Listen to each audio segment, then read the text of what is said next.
Daniel, tell me something. What does a soldier do when he discovers that war is not only flesh and bone?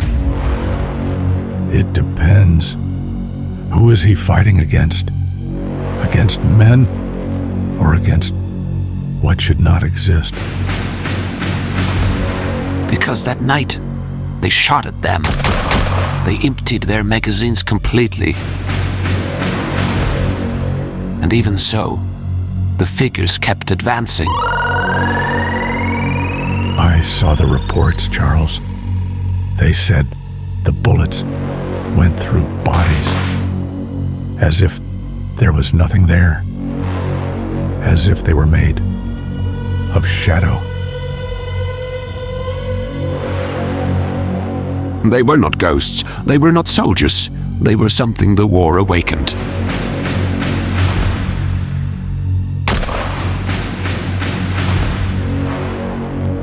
The men who were there called them in only one way.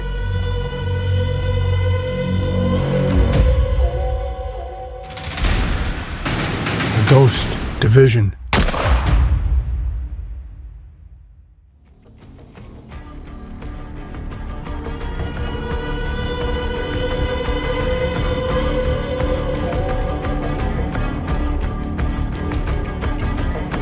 In 1944, Europe was burning in its own winter, the kind of winter that does not forgive neither the living nor the dead. The two was suit. All the whole world moved between smoke and silence. The cities were skeletons, the roads, scars, and cement, only shadows trying not to disappear. On the Western Front, the forests of the Ardennes hid more ice than trees. Whole days without seeing the sun. The wind hit as if it wanted to tear off the skin. The air was so cold that not even the rifles sounded the same. Anishi in the east, the Soviet lines advanced like a wounded animal, but determined to kill. And to the west, the Allies tried to push a giant that no longer knew if it was alive, or simply being held up by its own delirium.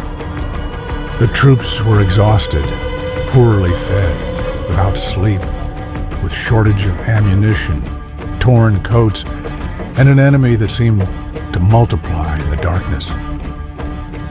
The night was becoming longer every day, the silence heavier, and in the middle of that broken world, the soldiers began to hear stories of figures that advanced among the trees without leaving traces.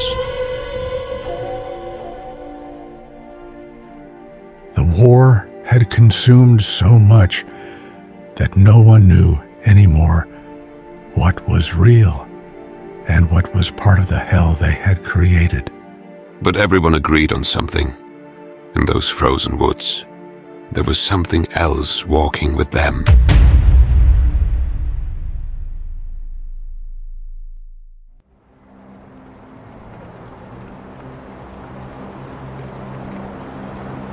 Daniel, there are places where snow doesn't fall.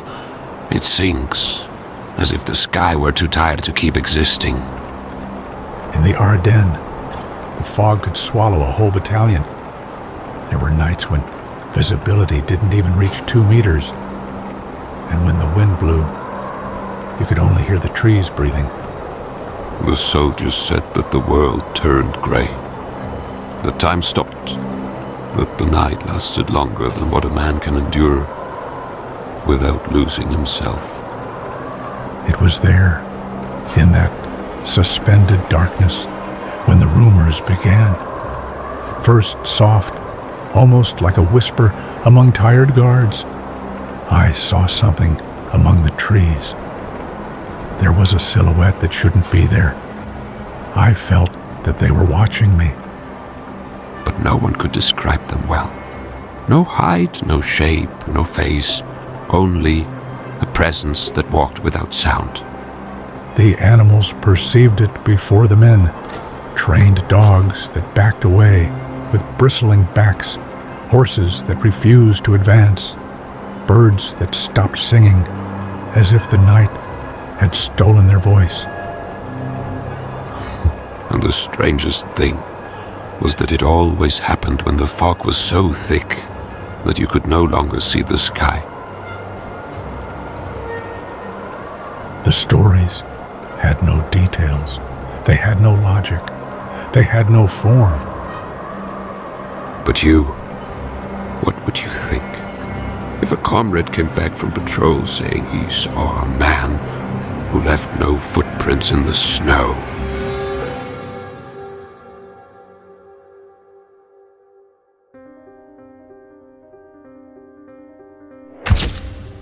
The first official report, Charles, appears in January 1945. Western Front, forests of the Ardennes, E Company of the 331st Infantry Regiment. A company that no longer distinguished between sleep and reality, because the war had stolen both from them. That day, the cold was so brutal that the rifles jammed. And even so, the men said they had seen a dark column moving among the trees. But it did not walk like a human battalion. It advanced without rhythm, without weight, without life. A collective shadow. A cortege without sounds, like a memory that refuses to disappear. Sergeant Mitchell was the first to give the order.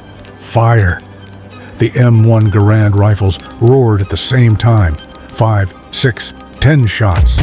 There were no screams. There was no movement. There was no reaction. They just advanced. In the original report, the one that was filed and then disappeared, you can read the exact phrase. They were not walking. They were floating. It seemed that the ground did not belong to them. The soldiers felt something that no trained man wants to feel. The certainty that they were not fighting humans. The captain ordered a tactical withdrawal, and when the men looked again, the figures were no longer there. They left no traces, no footprints, no shadows. And it was in that same report where a name that should never have existed was written for the first time. The Black Regiment. After the first report, more came. Too many. From units that never knew each other. As if the shadows had learned to walk on all fronts at the same time.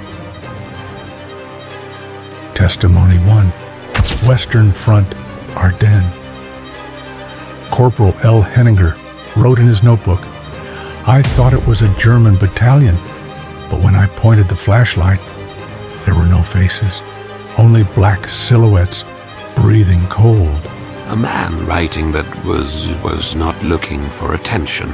He was looking for forgiveness. Testimony 2. Eastern Front, Belarus. The 181st Soviet Division reported similar figures. They were tall, too tall, and they walked as if they didn't feel the weight of the body, like shadows stretched by hunger. War uniforms fear. But it never uniforms hallucinations. If everyone sees the same thing, it is not illusion. Testimony 3. Forests near Bastogne. French soldier Marceau Lavigne stated, "I saw one of them stop. He turned his head toward me, but he had no eyes. And even so, I knew he was looking at me." When a man says that something without eyes looked at him, he is not describing a vision. He is describing a trauma.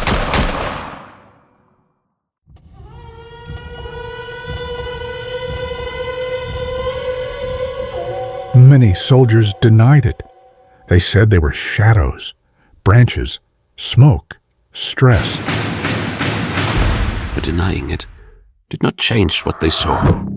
Others simply remained silent because they knew that if they talked too much, they would be declared unstable. And in war, Daniel, madness is a luxury no one can afford. contradictions and coincidences. What was disturbing was this. The versions were different, but the elements were identical. Black figures, no clear shape, no footprints, unnatural movements, bullets with no effect, inexplicable cold. Too many fronts, too many mouths, too many shadows to be a coincidence. If one man sees something impossible, maybe he is confused. But if hundreds see it, then it is not impossible. It is inevitable. Daniel, how would you describe something that seems human, but is not? They did not have a clear shape, only black silhouettes moving in formation, as if the night were marching by itself. They did not walk. They slid. Without weight. Without life. The snow that doesn't recognize them.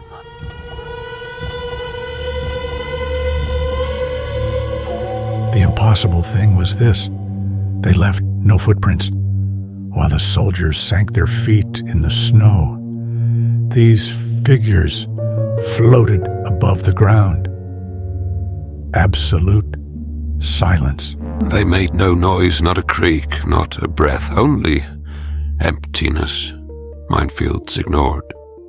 They were seen crossing minefields without detonating anything, as if the physical world could not touch them. The repeated pattern. They always appeared the same way. Dense fog, brutal cold, zero visibility, and shadows advancing in silence. When the reports began to multiply, the commanders gave the same explanation for everything: stress, fatigue, delirium from the cold.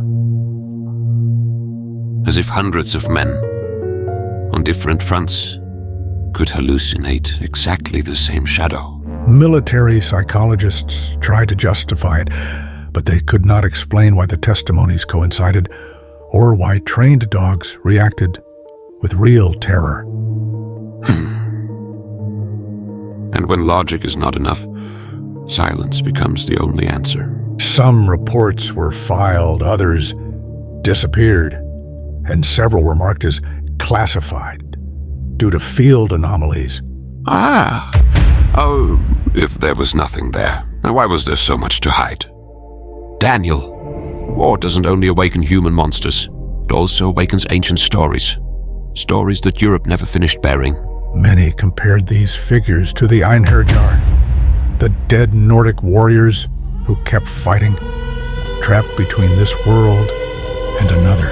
In Slavic folklore, they are called moroi, shadows born from human suffering that wander without rest through lands at war.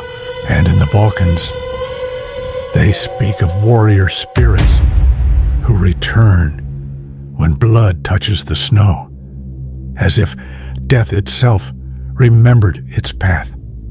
Europe has spent centuries accumulating wars, massacres, genocides, scars that sometimes open by themselves. Some historians hold a disturbing idea that the Second World War not only killed millions, but opened ancient doors we should never have touched. Perhaps those figures were not ghosts, nor spirits. Perhaps they were something worse. What is left of a warrior when death gets tired of claiming him?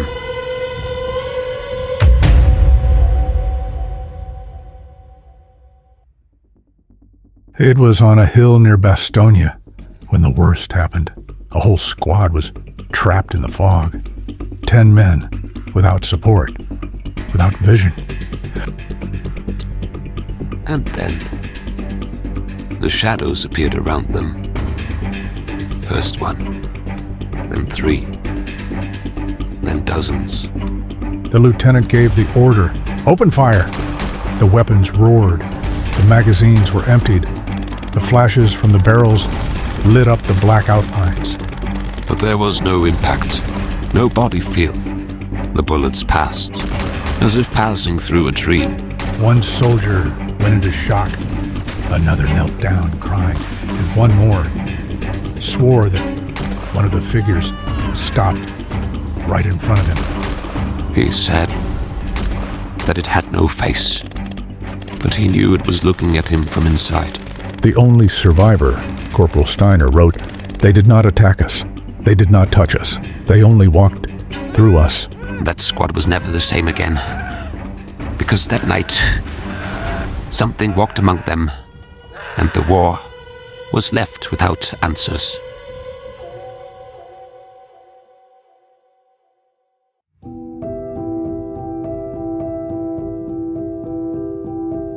There are things that war leaves behind, Daniel, and they are not always bodies. Sometimes they are echoes, shadows that learn to walk among men because no one taught them how to die. The reports did not agree. They never said if that was real, or only the reflection of the hell each soldier carried inside. Maybe they were hallucinations, or maybe they were ancient memories awakening. We do not know, and maybe it's better that way. The truth remains buried among snow, metal, and documents that the world decided to forget. Because war doesn't only kill, it also calls. And sometimes what answers does not belong to this side of the sky.